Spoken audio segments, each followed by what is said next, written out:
David Perdue and Oliver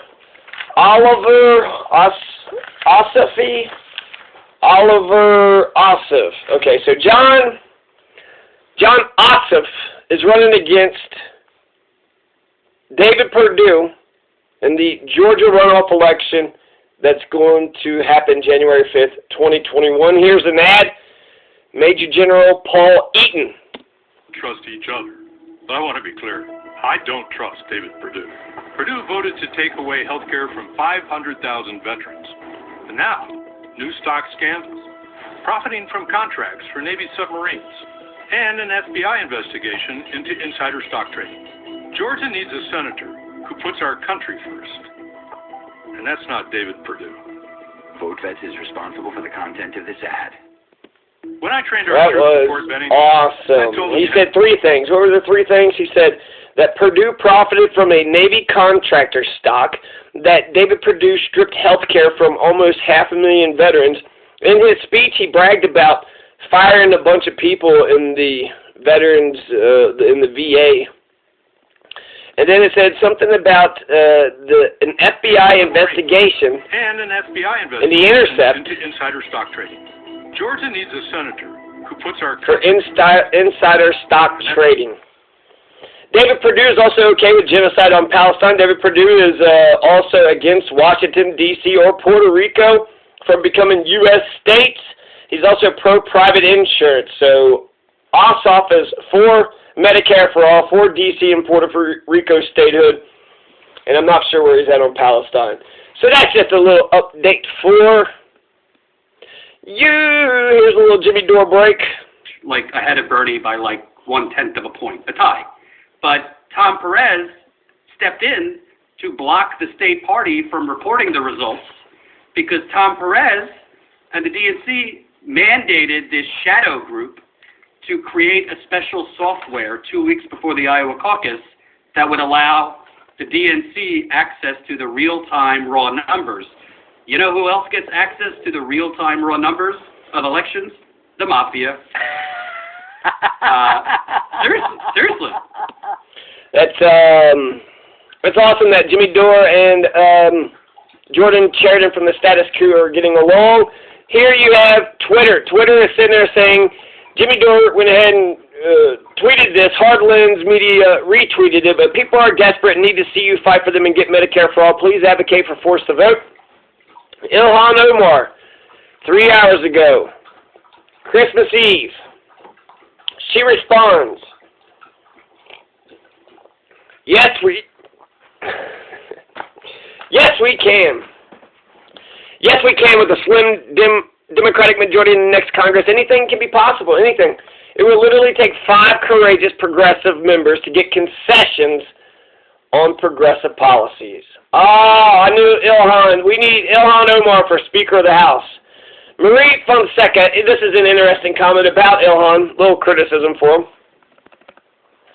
Says the party bosses are very powerful. Ilhan Omar, Minnesota, at Ilhan MN, used to claim to support Medicare for all. Now she wants health care access expansion. Support for this has tremendously grown since you last supported this at Speaker Pelosi. The current House bill for single-payer has more sponsors than the 1993 bill.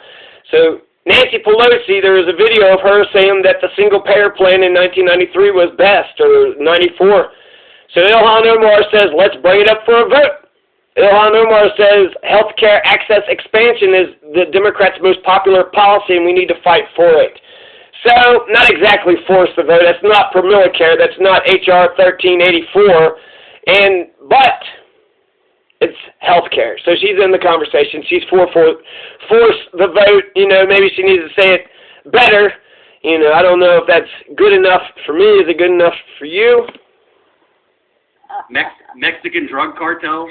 Like, why James Zogby, who's a longtime DNC member, said to me for the story, why did the DNC need the numbers?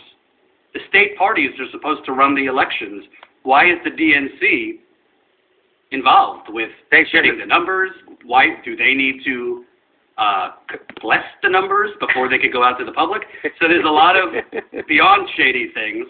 And that's to add in, Jimmy. Remember, this wasn't in my story, but crazily, for the first time, the Des Moines Register poll, the holy grail of Iowa caucus polling, gets spiked at the last minute before the caucus.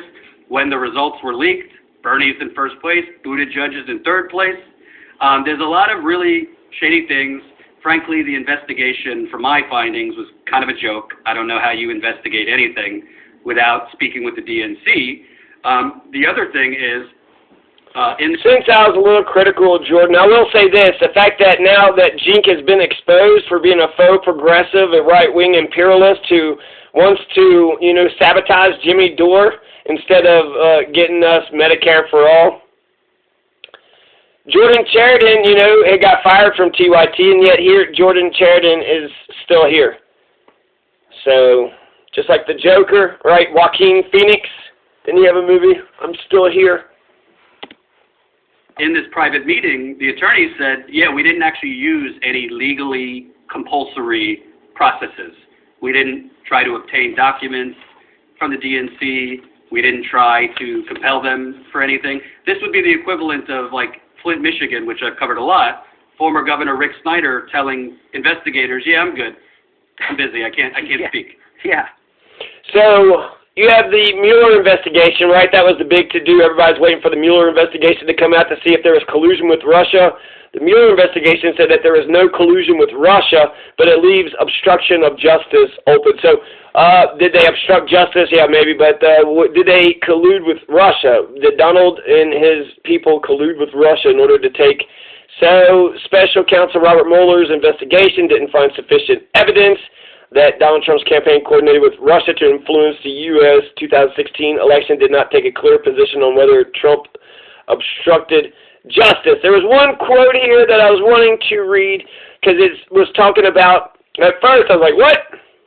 The Mueller report found that the Russian government interfered in the 2016 presidential election in sweeping and systemic fashion and violated U.S. criminal law. Russia violated U.S. criminal law, okay. Interfered in the election with what? Facebook ads and Twitter troll farms. The report relayed two methods by which Russia attempted to influence the election. Influence is much different than obstruction and collusion.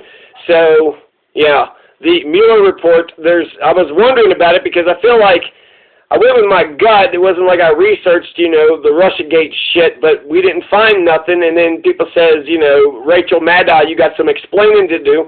So, yeah, Russiagate was fucking bullshit. Obama started that shit during Donald Trump's first thing, and then they just kept that shit up. And then when they impeached him over the Ukraine, corruption scandal. So that has nothing. What's that got to do? I guess it kind of has something to do with Russia, but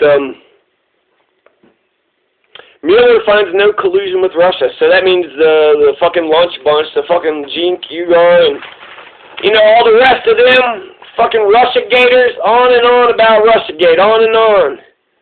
It's a fucking bullshit conspiracy. Feels like to me. I haven't done my research, so I guess the Mueller report kind of gives me, right, rooster lays an egg on a roof. So it looks like no collusion, but then also it's a crime, it was influence, but no collusion, no obstruction. It's important to know the truth, right? So there's a lot of shit he did with Russia that he bombed them, he killed a bunch of Russian troops, mercenaries in Syria. He passed those sanctions. Anna Kasparian said he didn't do, look at his actions. Bombing Russians, putting sanctions on Russia. If anything, he might have thought he had to be more tougher on Russia than what, he would have, his own common sense reasonableness would have allowed him to. So it's. But whatever, fuck that motherfucker. He's gonna stay in the White House and cause a civil war. What the fuck? That is such fucking. That's insanity. That is so crazy. That's such crazy fucking bullshit. Russia for 4.5 years. Criminal investigation. I think we need to have an actual criminal investigation of this because this is a state. This is the national political party, basically, actually meddling.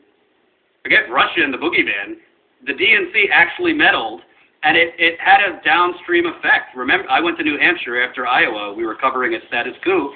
Buttigieg got a 10-point bump because of this delay in reporting the results and the media propping him up as the winner of Iowa. Frankly, Bernie, as per usual, I mean, I was asking Bernie's campaign, why aren't you in court right now? Why aren't you in court challenging this? Why are you just saying, oh, we won the popular vote, let's move on? And what was the answer? Well, we have the momentum, we won the popular vote. I'm like, Bernie, the media doesn't give a damn about the popular vote. We don't have a democracy. They're framing, I didn't say it to Bernie, I said it to his campaign. They're framing it as Pete won, and he's getting a huge polling bounce. This is the same thing they did in 2016. I was on the ground covering the New York primary purge. Like, at the time, we knew 100,000 voters had been purged. It came out later, 200,000. And I asked Bernie's campaign, like, why aren't you in court? There's, like, these election justice groups in court, but you're not in court. Like, 100,000 voters were purged in Brooklyn. Happens to be one of the most progressive, like, places in America. You'd get a lot of votes there. And I was told, you know, we don't want to look like sore losers. They'll make us into sore losers. We got to look onto Pennsylvania. You know who would be in court if either of these things happen right away? Somebody who wanted to win. Donald Trump would be in court. Donald Trump would be. Joe Biden would be. George Bush would be. Yep. Certainly not Bernie Sanders. I don't know if you know the people who worked inside his campaign. I do. Some of them are very nice people. None of them were fighters. I think we could litigate that, but I think the ultimate problem was Bernie. He had a lot of people in his ear telling him to fight, including Nina Turner, by the way. Nina Turner did tell him to fight. Yes. And Bernie did the Bernie. Bernie did the Bernie. No, you're right. It only go up to a certain line. No, you're right. It definitely falls on Bernie. You're right. No doubt about it. And here's the thing about this shadow app. Okay, I just want to show people. So this shadow app invented by Hillary Clinton cabal, right? So to count the votes in Iowa, right? The most important.